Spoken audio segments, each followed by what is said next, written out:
You're listening to the Connected Health Podcast, where we bring together the science of functional health, the strategy of sustainable habits, and the wisdom of your body to help you feel vibrant, strong, and empowered.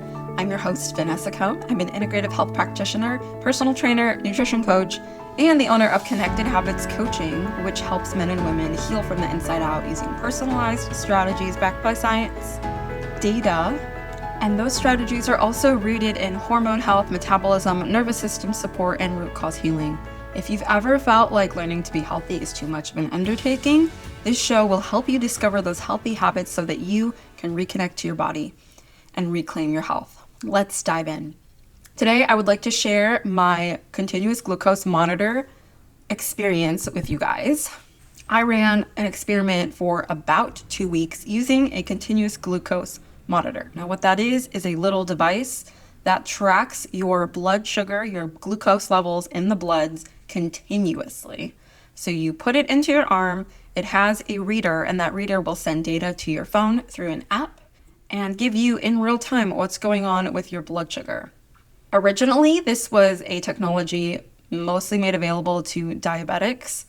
These devices are so widespread now that you can get one and you don't even need a prescription for it. You can try it for a couple of weeks, just like I did, and learn what's going on with your blood, get some insights, notice some patterns of your eating, your sleeping, your stress patterns that can cause fluctuations in your blood sugar. I thought my blood sugar was pretty good. I have the knowledge and the experience of eating pretty balanced meals. I know to space my meals out every 3 to 4 hours apart, but the almost 2 weeks that I had this CGM on was actually eye-opening. And I'm going to show you exactly what my experience was like, what I noticed, what I learned, and what I hope to improve on. So this is what I did. I posted a video on Instagram showing how I inserted the CGM into my arm and started this whole journey of follow along with me while we do this process. So I have with me the box that it came in. So I used the Abbott Freestyle Lingo tracker, and it just looks like this little disc. It comes in an applicator, and you take the top off of the applicator. There is a needle that helps you push it in, but it is, a quick pop and it's over. It's not really painful at all. It's honestly more pleasant than getting a shot in the arm. And you just pop it on, and the glucose monitor is in your arm for up to 2 weeks. Now, the needle is not in your arm the entire time. Your blood is actually being measured by a filament. And the best way to describe it that I can think of is think about a bristle on a broom, a singular bristle. That's about how thick it is. It is maybe 3/4 of an inch long. That's the part that is reading the blood in your arm and sending data to your phone. It comes with an adhesive so it stays stuck on your arm. Now, by the end of the 14 days, I think it was about day 10, 11, 12, where I was like getting in the shower and I hit my arm on the side of my glass door into the shower and it popped off. So I was like, okay, we're going to end the experiment just a couple days early. I have a lot of data. It was really fun to just learn about that. And this is what it looked like when it came off. Why did I decide to try this? I decided to try this out of curiosity. What were my numbers that my body was actually giving? Are the things that I'm feeling energy-wise and stress-wise, do they actually correlate with what is going on in my body? So I wanted to see what it looked like from the inside, from a real-time perspective. And let me tell you, I learned so much. Now, before I get into it, let me just give you a little disclaimer. This is not medical advice. This is just me telling you about my experience. Continuous glucose monitors are tools, especially if you're a healthy person, you don't have diabetes. You don't need to be wearing this for a long amount of time.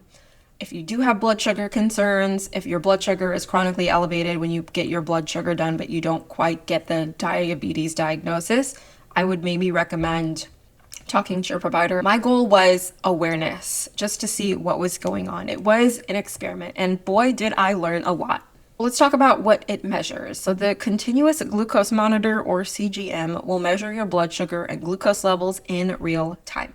In the past, people would have to prick their finger, put the blood from the prick on the reader, and the reader would tell you at that current point in time what your blood sugar is. Now, with these devices, you have a continuous monitoring of what those numbers are, so you don't have to constantly prick yourself.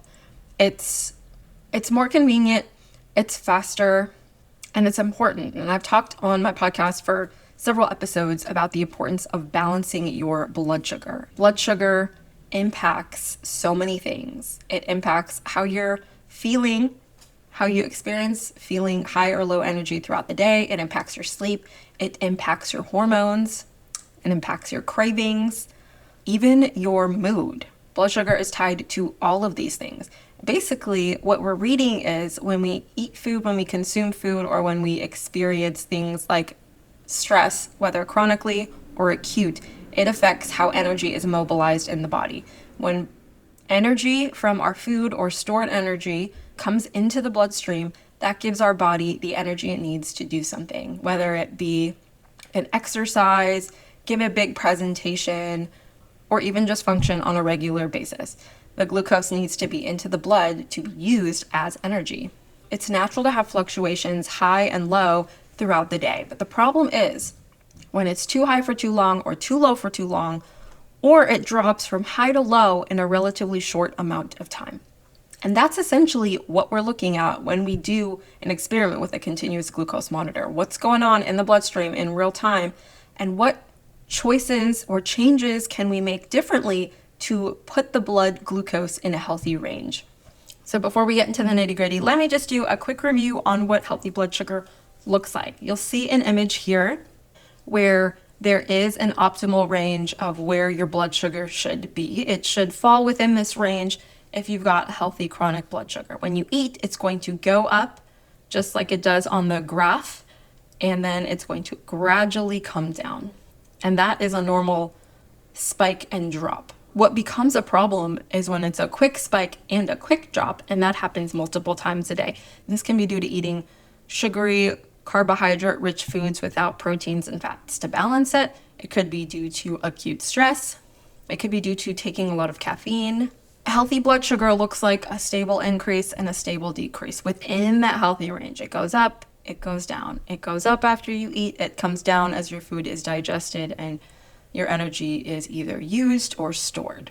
The optimal functional range of glucose when you get your blood drawn every year at an annual visit is between 75 and 90 milligrams per deciliter.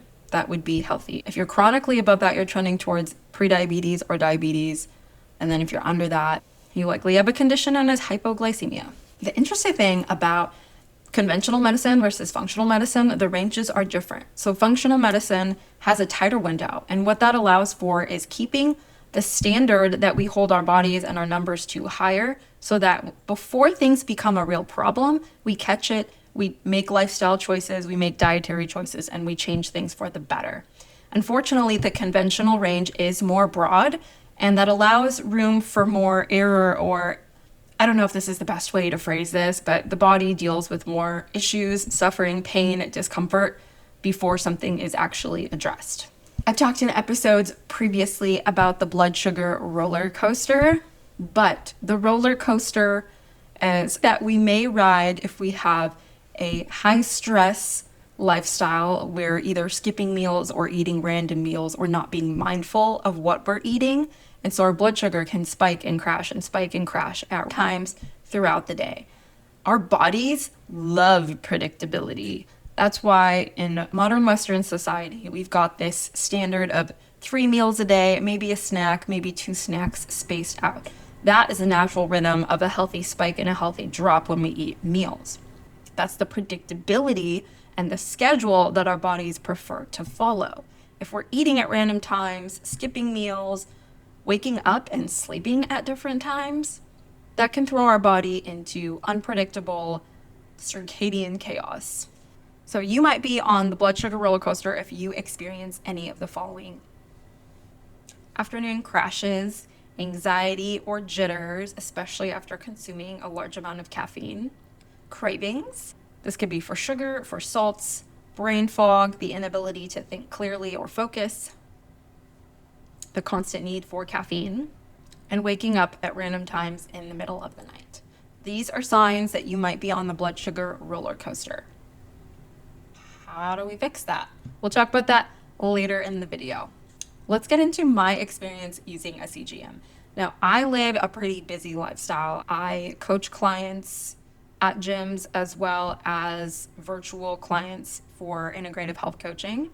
I'm active. I have a social life. I have other responsibilities that I tend to throughout the week.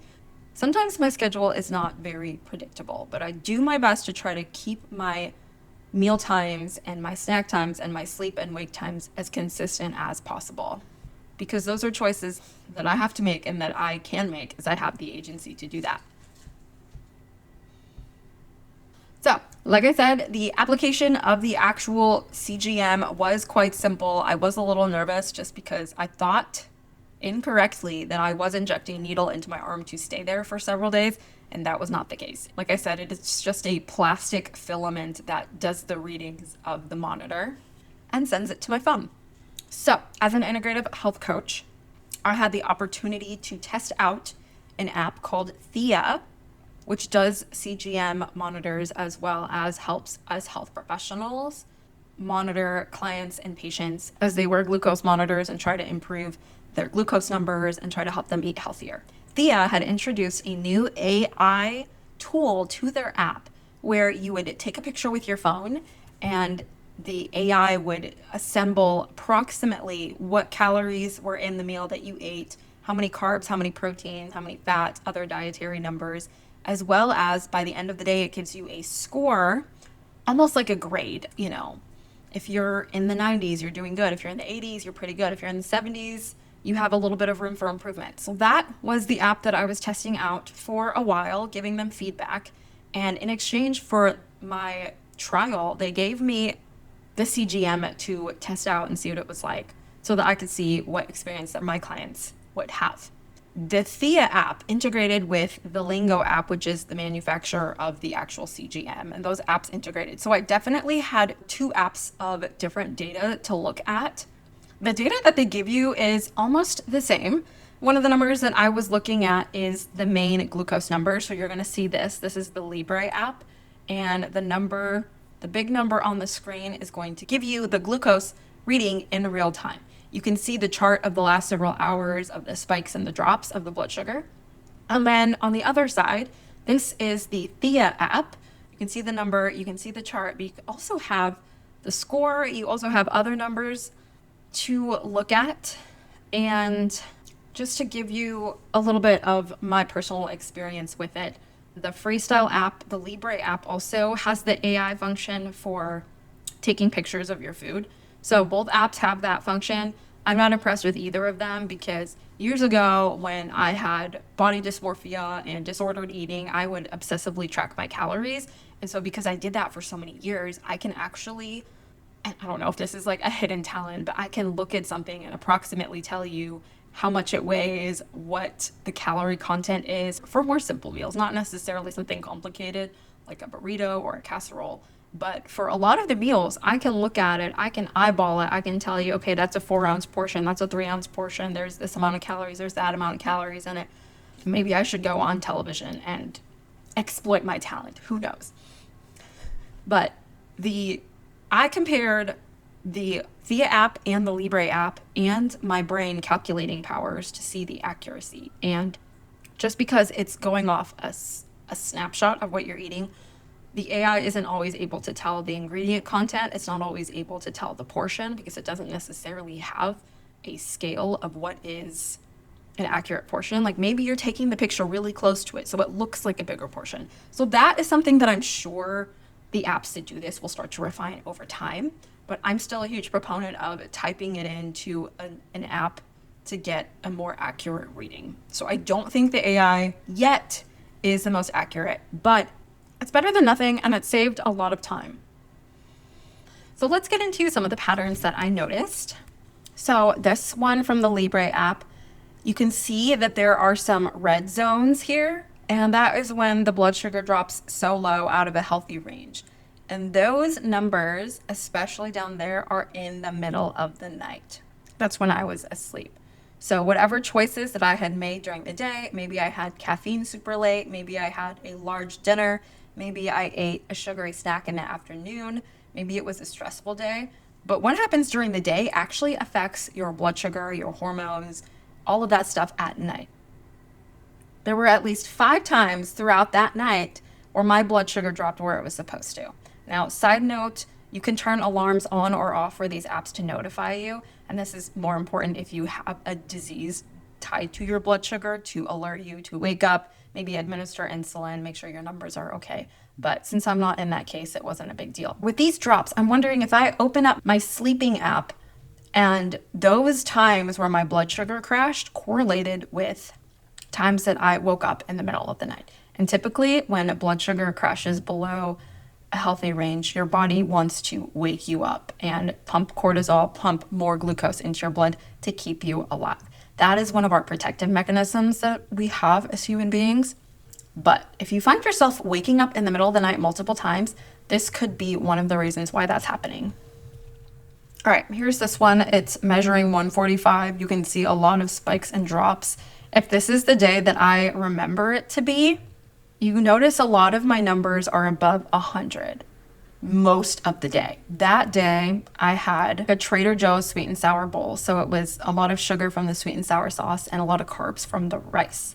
Now, the other spikes that happened throughout the day, I had desserts, I had cookies. So my blood sugar actually stayed elevated throughout the day because of the dietary choices that I made. And I also remember this day because I took a screenshot intentionally wanting to talk about it as a part of my experience. And that is because I felt really sluggish the whole day. I felt very full of brain fog. I felt low energy. Because I overate in carbohydrates, my blood sugar showed, the rest of my body symptoms showed. And this is how important it is. Your blood sugar rises and falls throughout the day. But if it stays elevated, you're going to feel not so great. Here's another one. It read 54 at that particular time. But I want you to look at the big spike and the big drop at about 2 p.m. And this day, distinctively, I took the screenshot because that spike is when I had eaten a meal. So obviously, in a response to energy coming into your body, your blood sugar is going to go up. And then it comes down promptly. And that was the day that I took a nice little afternoon walk after my meal. If you walk for at least 20 minutes and exert a little bit more energy than a very slow walk, your blood sugar is going to come down because your body is using that energy in real time. And then because it's taken at such a time where it drops below what would be healthy, that was about bedtime. And I noticed this trend and I quite haven't made a meaning of it yet. But in the evening, my routine is to get ready for bed, hop in the shower and go to bed. And I noticed that after I get out of the shower, my blood sugar would tank like that. And I'm wondering if it's, the hot water of the shower and then coming out of it just causes my blood sugar to drop. But it wasn't a major concern and I didn't feel any different because of it. It was just something that happened when your body temperature is up and then it drops. Another pattern that I noticed was going back to the first one I showed you, the stress cortisol levels. Cortisol is a hormone that can spike and drop in response to actual stressors, but also hormonal fluctuations, also blood sugar fluctuations. They're all tied together. And I'm noticing that my evenings, typically the glucose would register a little bit higher, but then there would also be a drop below a healthy normal range in the middle of the night as I was sleeping. So that is an indicator to me that possibly my evening cortisol is higher. And I can find out for sure by doing a saliva test at that time of day to see if my cortisol is out of range. And it can confirm or rule out my suspicions about that being a situation. And it can help me pinpoint, okay, maybe if my cortisol is higher in the evening, I can take some steps to make sure that I'm not looking at screens late at night, or I'm not eating heavy meals or having a late night snack that's very sugary, because that affects my sugars, it affects my cortisol, and it can be one of the reasons that I wake up several times throughout the night. These monitors are so valuable for insights and learning, and overall, I definitely feel like it made a difference. I learned a lot in this journey and I hope to try it again sometime. Now that I've been telling people about it, my phone overhears me talking about it and I keep getting ads on social media. And most of the ads I've seen for Libre specifically, you can try it for 2 weeks, I think for $60, HSA, FSA eligible. If you're working with a practitioner to closely monitor your blood sugar, definitely do that. Bring it up to your healthcare provider of the possibility of trying out one of these and having them help you monitor your blood sugar so that you can get it under control. Again, if you don't have a diagnosis, you don't need a prescription for it. There are companies like Libre And Stello, I've seen ads for. I'm not sponsored whatsoever. I'm just telling you what I've seen. But now that I've tried this, I can add this option to my practice as well and help my clients through it. So if you're interested in doing a 2-week trial, they also have 30-day trials just to see what it's like, just to learn. And I'm definitely wanting to try it again and see if I can hone in and get my numbers into a better spot, because I know that I have places where I can improve my habits throughout the day and throughout the night to keep my blood sugar stable. So let's talk super briefly about who would benefit from having a continuous glucose monitor, or CGM. You could be a person like me who's curious about what their blood sugar patterns are already showing, what needs improvement, and what you're already doing really well. If you're struggling with different issues, maybe you are chronically fatigued, have random cravings, you're waking up multiple times in the middle of the night, those are signs that things need further exploration. As well as people with PCOS, prediabetes, insulin resistance, or in general you have trouble losing weight, reactive hypoglycemia, or your blood sugar is unpredictably rising and crashing at different points of the day. PCOS is tied to blood sugar. Hormones are tied to blood sugar, especially stress hormones, sex hormones, and wake and sleep hormones.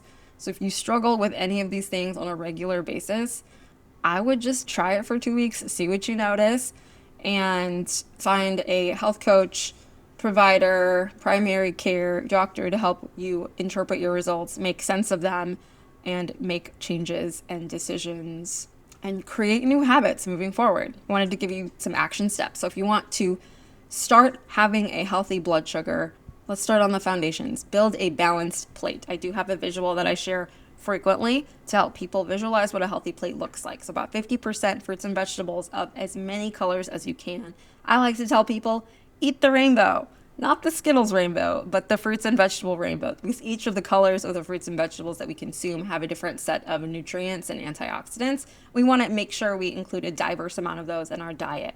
That also includes fiber. Fiber comes from eating plant-based products, fruits, vegetables, and the fiber is what helps dull or decrease a glucose spike. So when you eat foods with fiber, you are going to bring down that blood sugar spike because the fiber helps to slow down digestion and help you digest your food overall.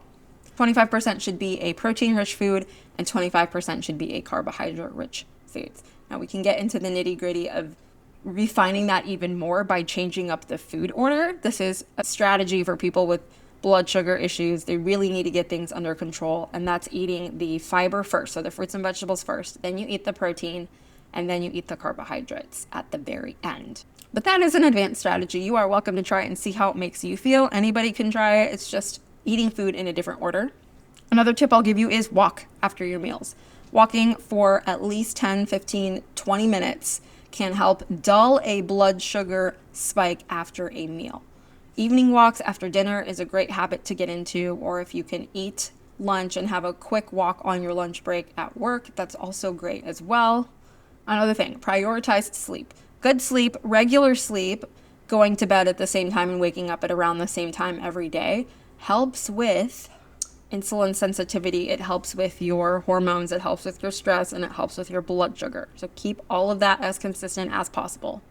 And then another tip that I will give you is to manage your stress. That's a blanket term that can look like a lot of different things, but taking care of your body genuinely, not rushing through the activities of your day. If you notice that you are speeding through traffic chronically, you're shoveling food down your throat because you want to move on to the next thing, you are rushing even simple activities as putting dishes in the dishwasher, you might be slamming them or just trying to rush through anything in your day, it's a sign that your nervous system is chronically in fight or flight or you're chronically stressed, when it's honestly not an emergency. Putting dishes in the dishwasher is not an emergency. Your morning commute is also not an emergency, so just take a breath. Make sure that you're filling your belly and your lungs when you breathe, and you're fully exhaling when you breathe out. Just slow down. Manage your stress by setting healthy boundaries, taking care of yourself when it comes to nutrition. All the tips that I've given you in this episode can be taken as ways to take care of yourself. So that was my experience with the continuous glucose monitor. Remember, carbohydrates are not things to be feared, but there's a lot you can learn when you take the time to see how your body is reacting when you eat carbohydrates, when you eat different types of foods, and when you have different types of habits, like your sleep habits and your exercise habits. Again, if you want to explore what it's like to have a seed, you can reach out to me personally and see what it would look like for me to join you on your health journey and help to rebalance your body and get it working optimally again. There's a link to my website below. You can email me at Vanessa@ConnectedHabits to get plugged in, ask questions, set up a free consultation where we go over what's going on and see how I can help you. Thanks for listening to the Connected Health Podcast. I'll see you next time.